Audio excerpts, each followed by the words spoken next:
এ ভোলে বাবা ব্রহ্মদেবের, সূর্যদেবের, ইন্দ্রদেবের, অগ্নিদেবের বা এদের অনুষঙ্গী যারা আছে, এদের সূর্যদেবের, ইন্দ্রদেবের অনুষঙ্গী সহকর্মী যারা আছে, সহধর্মী যারা আছে, তাদের ব্যক্তিগত কোনো জিনিসে তুই গ্রহণ করবি না। ব্যক্তিগত কোনো জিনিস গ্রহণ করবি না। ব্যক্তিগত সূর্যদেবের ব্যক্তিগত, ইন্দ্রদেবের ব্যক্তিগত জিনিস গ্রহণ করবি না।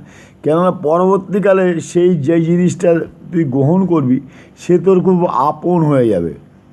তোর পুজো, তোর ধর একটা ব্রহ্মদেব যে ফুল নিয়ে এসে, ওই ফুলটা ধর ব্রহ্মদেবের ব্যক্তিগত ফুল, সেই ফুলটা তোর চরণে পড়তে পড়তে একদিন আবদার করবে, অভিনয় মানে 2 নম্বরই করবে, বাবা বলে বাবা তোর তো পূজায় লাগলাম, আমি ফুল হিসাবে তুই আমাকে এই দান, বর দানটা দে না বাবা।